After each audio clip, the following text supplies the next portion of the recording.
Trust me, আমরা বর্তমানে যেভাবে জাকাত দিচ্ছি এভাবে যদি আরো 100 বছরও জাকাত দেওয়া হয় আমাদের দেশ থেকে দারিদ্রতা কোনোদিনও মুছে যাবে না। অথচ ইসলামের ইতিহাস কি বলে? প্রথম শতাব্দীর মুজাদ্দিদ সৈয়দনা উমর ইবনে আব্দুল আজিজ রাদিয়াল্লাহু তাআলা আনহু এর খিলাফতের মাত্র দ্বিতীয় বছরেই অবস্থা এমন হয়েছিল যে জাকাত নেয়ার মতো একজন মানুষকে খুঁজে পাওয়া যেত না।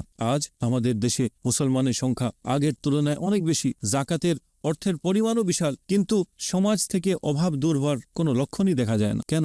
আমাদের 18 কোটি মানুষের মধ্যে যদি মাত্র 5% মানুষও সাহিবে নিসাব হন তবে এই সংখ্যাটা দাঁড়ায় প্রায় 1 কোটির মতো। এই 1 কোটি মানুষ যদি গড়ে 1 লাখ টাকা করেও জাকাত দেন তবে মোট অর্থের পরিমাণ প্রায় 1 লক্ষ কোটি টাকা, যা $8.3 বিলিয়ন সমতুল্য।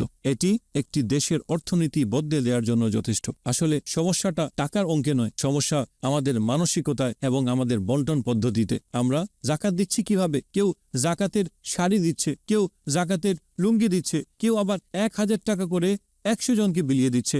এই 1000 টাকায় বড়জোর 2-3 দিনের বাজার হয়, তারপর সে মানুষটিকে আবার অন্যের কাছে হাত পাততে হয়। একদল মানুষ সারা বছর অপেক্ষা করে থাকে রমজান আসবে, কেউ হয়তো জাকাতের ফান্ড থেকে তার ঋণের কিছু অংশ শোধ করে দিবে। এভাবে দারিদ্রতা কমে না, বরং দারিদ্রতাকে লালন পালন করা হয়। বিখ্যাত সেই প্রবাদটি আমরা সবাই জানি, কাউকে একটি মাছ দেয়া মানে তাকে একবেলার খাবার দেওয়া, কিন্তু তাকে মাছ ধরা শিখিয়ে দেওয়া মানে তাকে সারা জীবনের জন্য খাবারের ব্যবস্থা করে দেওয়া। 100 জনকে 1000 টাকা করে না দিয়ে যদি এক ব্যক্তিকে পুরো 1 লাখ টাকা দিয়ে তাকে একটি ব্যবসার ব্যবস্থা করে দেওয়া হতো, তবে আগামী বছর ওই একজন মানুষ দারিদ্র্যমুক্ত হয়ে যেতেন। তখন অভাবী মানুষের সংখ্যা 100 থেকে কমে 99 জন হতো। এভাবে প্রতি বছর দারিদ্রতার হার কমতেই থাকতো। খলাফায়ে রাশিদিনের আমলে জাকাত বন্টন হতো সেন্ট্রালাইজড বা কেন্দ্রীয়ভাবে।